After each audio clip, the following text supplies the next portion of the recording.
I used to believe in love. I did once. I think I was young, naive and eager to find someone who would give me the life I thought I wanted. My husband, Richard, was that someone, or at least he seemed to be.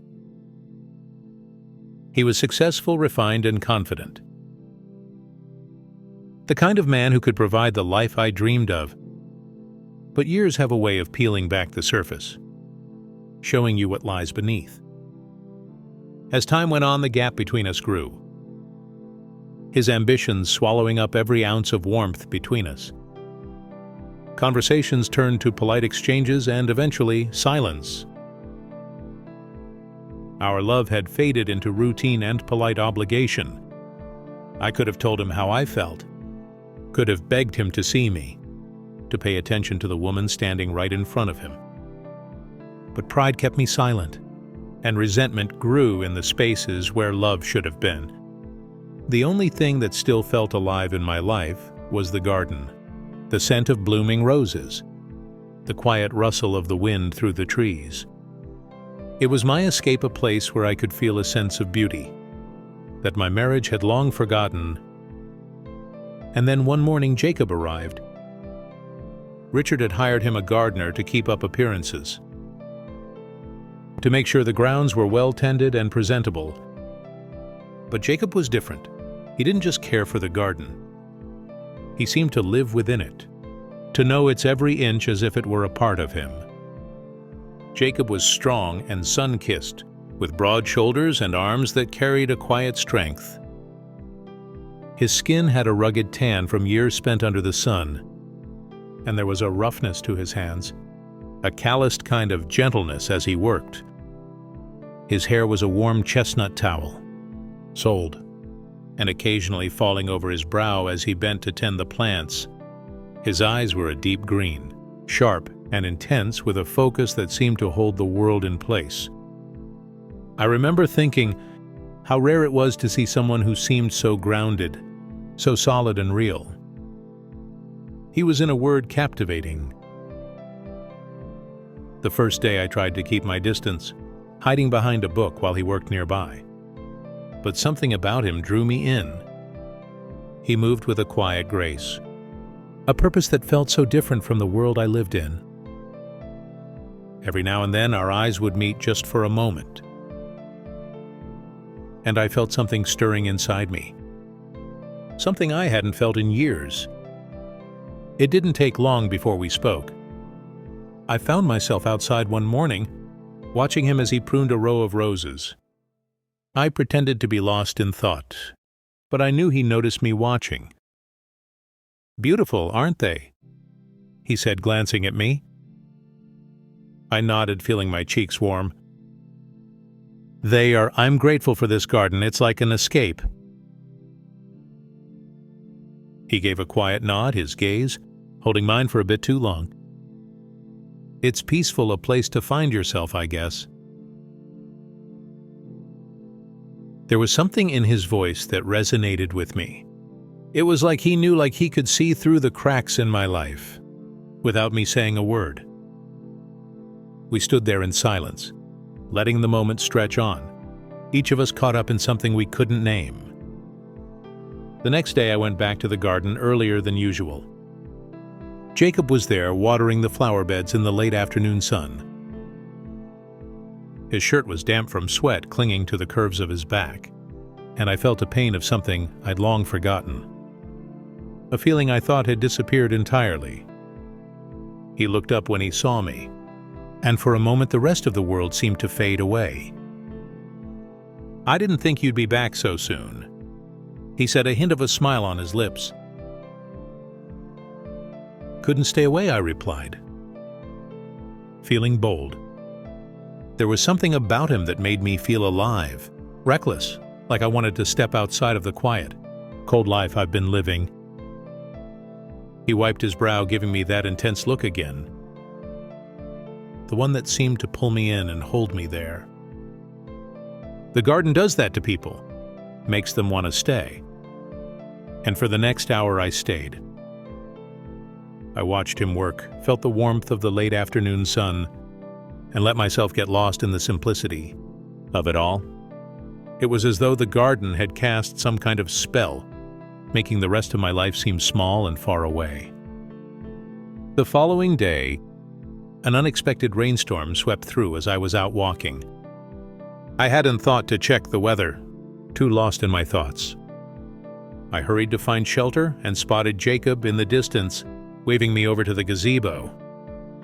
We ran through the rain laughing as we reached cover, both of us drenched in the small space of the gazebo. We stood close, so close I could feel the warmth radiating off his skin, the subtle scent of earth and rain mixing around us.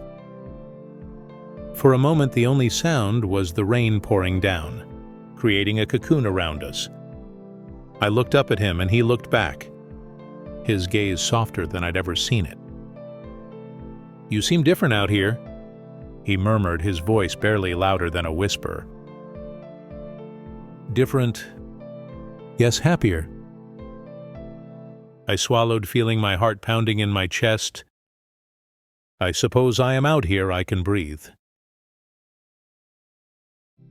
His hand reached out, brushing a strand of wet hair from my face. The touch was gentle, lingering. It was the kind of touch I'd longed for, the kind of closeness I've been denied for so long. And then, without thinking, I leaned in, letting my head rest against his chest. He didn't pull away. Instead, his arms wrapped around me, holding me close as the rain continued to fall the next morning. I returned to the garden.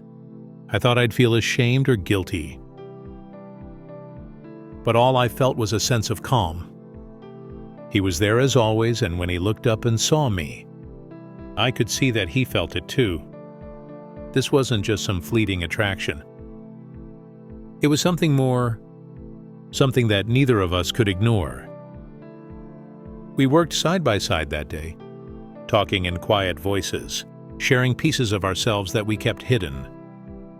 He told me about his childhood, about the way his mother taught him to tend plants, to respect the earth. I told him about my own dreams, the ones I left behind. And he listened, really listened. On the last day, I couldn't hold back any longer. We found ourselves alone in the garden again, the setting sun casting a warm glow over everything. I felt my heart racing, knowing this would be the end, but not knowing how to let go.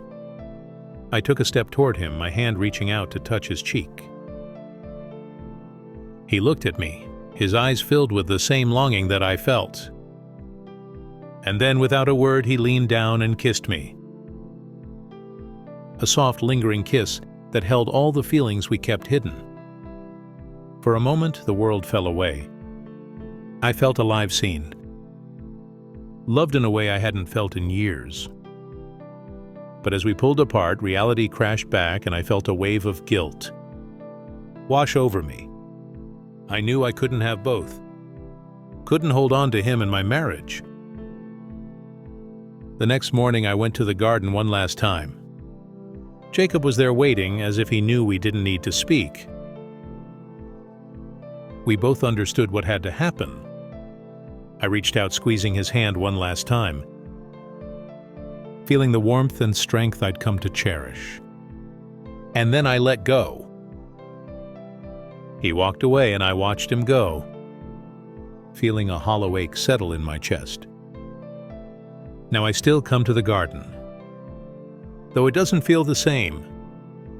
The flowers bloom beautiful as ever. But there's a sadness there, a reminder of what could have been.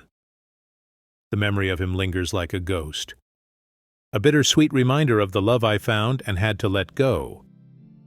I told myself that I could move on, that in time the memory of Jacob would fade, just like everything else.